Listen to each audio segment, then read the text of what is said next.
Kembali lagi di channel YouTube Didi Mawadah. Jangan lupa subscribe, like, komen, dan nyalakan tombol loncengnya ya. Terima kasih. Bab 5. Cap keluarga miskin. Ku peluk erat tubuh sulungku itu. Kasihan sekali dia. Hanya karena keterbatasan ekonomi yang kami sandang, membuatnya harus menerima perlakuan buruk dari orang lain. Hati ibu mana yang tidak sakit melihat anaknya disakiti orang lain, yang bahkan tidak ikut andil dalam memberikan nafkah.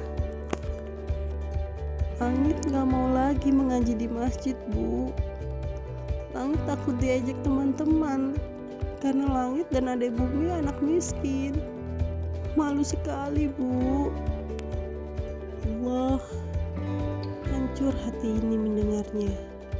Bahaya bullying memang sangat berbahaya, karena korbannya akan merasa sangat tersakiti dan menjadi rendah diri, merasa dikucilkan serta tak memiliki ruang di tempat umum. Perilaku bullying bahkan sudah masuk ke dalam pelanggaran HAM, baik bullying secara verbal maupun non-verbal, seperti cyberbullying atau penghinaan melalui media sosial. Langit, dengar ibu ya nak, Allah tidak pernah membeda-bedakan hambanya hanya karena dia orang kaya atau orang miskin. Allah hanya melihat hambanya dari keimanan dan ketakwaannya saja. Walau orang itu miskin, tidak punya harta, selama dia beriman dan bertakwa kepada Allah, maka Allah akan selalu sayang dan senang kepadanya. Jadi, jangan berkecil hati hanya karena kita miskin ya nak. Tuturku panjang lebar. Kalau masih kecil, Langit termasuk anak yang cerdas. Dia pasti paham apa yang aku sampaikan tadi. Langit sama adek Bumi tetap boleh mengaji di masjid ya Bu? Tanyanya bersemangat. Boleh sayang. Allah senang sama anak-anak yang memakmurkan rumahnya dengan bacaan-bacaan Quran. Yeay, Langit gak jadi malu Bu. Walaupun Langit anak miskin, tapi kita beriman kan Bu? Iya sayang, insya Allah kita termasuk ke dalam hamba-hamba Allah yang beriman ya.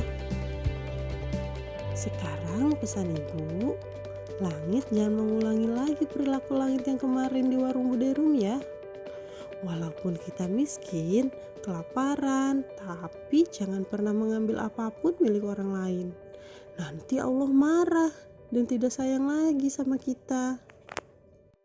Iya Bu, Langit berjanji akan jadi anak yang baik, tidak mengambil milik orang lain lagi, biar Allah sayang sama kita, ya kan Bu?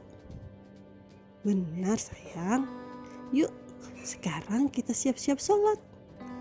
Aku beranjak seraya menuntun Langit menuju kamar mandi untuk berwudu. Aku sedang memasak ketika suara Bumi memanggilku dari arah kamar. Sudah bangun rupanya. Bergegas aku mematikan kompor dan menemui anak bungsuku tersebut. Bumi ketika bangun tidur memang masih harus ada aku di sampingnya, karena kalau tidak akan membuatnya menangis. Anak ibu sudah bangun ya? Tanyaku basa-basi, seraya menggendongnya turun dari kasur. Bu, Bumi lapar, mau makan boleh? Ucapnya malu-malu. Boleh dong sayang, yuk ikut ibu ke dapur ya. Kita angkat masakan ibu dulu. Asik, teriak Bumi gembira. Tangan kecilnya memeluk leherku kuat ketika aku mulai mengangkat dalam gendongan. Pagi ini kami sarapan dengan sisa sop ayam dan tahu tempe kemarin. Senangnya hatiku melihat Langit dan Bumi makan dengan lahapnya. Aku akan berusaha untuk membuat mereka tidak pernah merasakan lapar lagi. Mulai hari ini, ibu sudah bekerja di rumahnya Bu Rosmalia di desa sebelah. Beliau mengizinkan ibu boleh mengajak Langit dan Bumi ke sana. Tapi kalian berdua harus janji sama ibu, tidak boleh nakal, tidak boleh menatap makanan orang lain yang sedang dimakan. Dan ucapanku terhenti karena langit dan bumi serentak memotongnya. Tidak boleh pegang-pegang barang milik orang lain. Hahaha. Mereka tertawa kompak. Ya, aku memang selalu mewanti-wanti anakku untuk selalu berlaku sopan jika berkunjung ke rumah orang lain, walaupun itu rumah nenek mereka. Beruntungnya anak-anakku bukan tipe anak yang lasak ketika berada di rumah orang lain. Mereka selalu menepati janjinya untuk tidak memegang barang apapun milik orang lain, tidak meminta makanan atau minuman kecuali jika sudah ditawari. Setelah mengunci pintu kontrakan, aku bersama langit dan bumi berjalan beriringan menuju rumah Bu Rosmalia, tempat di mana aku akan bekerja, agar aku bisa mendapatkan uang untuk makan kami bertiga. Entahlah dengan Mas Jazira, aku bahkan belum mengetahui di mana rimbanya. Aku hanya berharap agar dia segera pulang dan menemui aku dan anak-anak. Hei keluarga Kismin, mau kemana kalian? Teriak Bu Derum ketika kami melewati depan warung miliknya. Aku tak menghiraukan ucapan Bu Derum. Aku tahu dia hanya ingin memancing emosiku saja. Ku teruskan perjalananku tanpa menoleh sedikit pun ke arahnya. Hingga saat ku sadari ada sesuatu yang jatuh ke atas kepalaku. Astagfirullah, Bu Derum kenapa sih? Kok tega lempar-lempar kepala saya kayak gini? Tegurku, menahan marah saat mengetahui jika Bu Derum sudah melempar kepalaku dengan sebiji bawang merah. Ya, kalau orang tua ngomong jangan dicueki. Sudah Kismin, budek juga rupanya. Makinya lagi. Aku terus beristighfar, mencoba mendinginkan hati yang rasanya nyaris terbakar karena emosi. Hanya karena kami miskin dan pernah berhutang di warungnya, dia tega memperlakukanku seperti ini. Tidak sepatutnya seorang manusia merendahkan manusia lain hanya karena status sosialnya. Roda itu berputar, begitupun kehidupan. Mungkin saat ini keluargaku memang miskin, tapi tidak tahu jika nanti Allah membalik keadaan, kan?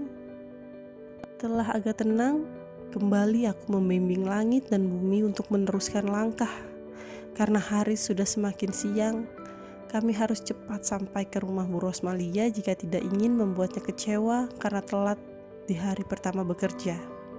10 menit kemudian kami telah sampai di depan rumah Bu Rosmalia. Ku ketuk pintu dan mengucapkan salam. Di luar dugaanku, ternyata bukan Bu Rosmalia yang membukakan pintu, melainkan seorang pria yang sepertinya seumuran dengan suamiku.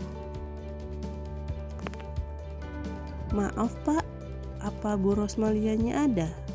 Tanyaku kikuk. Ibu sedang keluar. Kamu siapa?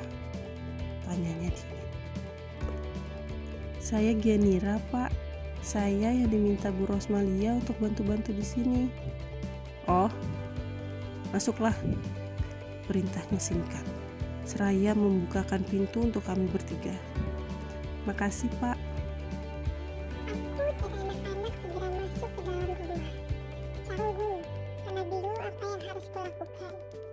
Kemana Bu Rosmalia pergi? Apa beliau lupa jika menyuruhku untuk datang hari ini? Aku masih berdiri di ruang tamu ketika tidak tahu apa yang harus kulakukan. Hingga akhirnya pria tadi menyadari keberadaanku yang belum beranjak dari posisi dia duduk. Kamu ngapain berdiri di situ, ha? Tanyanya ketus. Membuatku yang tengah kebingungan terlonjak kaget.